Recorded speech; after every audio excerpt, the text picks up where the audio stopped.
ڈیرہ غازی خان کی پسماندہ سرزمین، چھوٹا سا شہر۔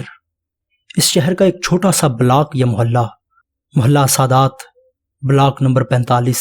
اسی محلے میں ایک چھوٹی سی گلی، اور اس گلی میں ایک نیم تاریک مکان، جہاں 5 مئی 1947 کی صبح کی پہلی کرن کے ساتھ دنیا کے بے شمار جانداروں میں ایک اور جان کا اضافہ ہوا۔ بچے کا نام گھر والوں نے غلام عباس رکھا، جو 8ویں جماعت پاس کرتے ہی غلام عباس محسن نقوی بن گیا۔ کون جانتا تھا کہ یہ بچہ اردو ادب کی دنیا میں جدید شاعری لا کر تہلکہ مچا کر رکھ دے گا۔ محسن نقوی کے والد کا نام سید چراغ حسین، دادا کا نام سید مہر حسین اور نانا کا نام سید غلام سرور شاہ تھا۔ محسن نقوی کا نسب امام علی نقی سے ملتا ہے۔ جد امجد علی راجن کا مزار ضلع لیا میں ہے۔ دادا پولیس کے ریٹائرڈ ہیڈ کانسٹیبل تھے۔ دادا کی 8 اولادیں تھیں، 4 بیٹے اور 4 بیٹیاں۔ بیٹوں میں سب سے بڑے سید Noor Ahmad Shah inspector police retired تھے۔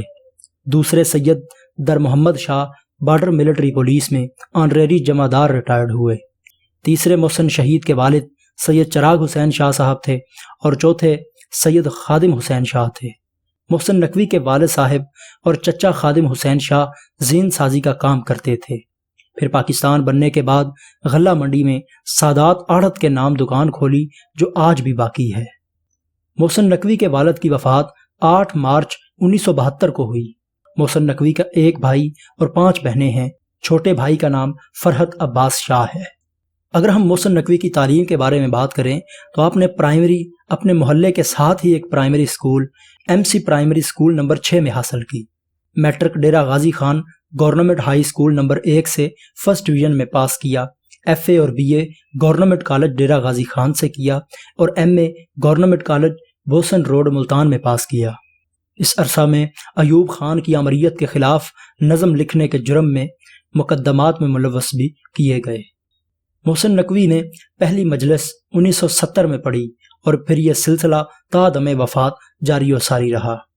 اس دوران آپ نے بے شمار مقامات پر اپنی شاعری کی مدد سے منقبت کو مصائب محمد و آل محمد بیان کیے۔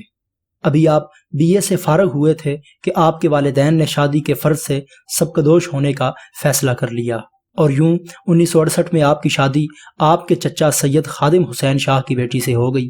آپ کے 2 بیٹے اسد عباس اور عقیل عباس ہیں اور ایک بیٹی کا نام قرۃ العین ہے۔ محسن نقوی کو شروع سے ہی پیپلز پارٹی میں دلچسپی تھی، چنانچہ آپ نے طالب علم کی حیثیت سے 1969 میں ملتان میں PSF کی بنیاد رکھنے والوں میں بھی حصہ ڈالا۔ اس وقت کے ملتان ڈویژن، جس میں ڈیرہ غازی خان بھی شامل تھا، پیپلز پارٹی کے جلسوں میں نظمیں پڑھا کرتے تھے۔ 1977 کے انتخابات میں ذوالفقار علی بھٹو نے ڈیرہ غازی خان سے قومی اتحاد کے قائد مفتی محمد کے خلاف ٹکٹ محسن نقوی شہید کو دیا تھا۔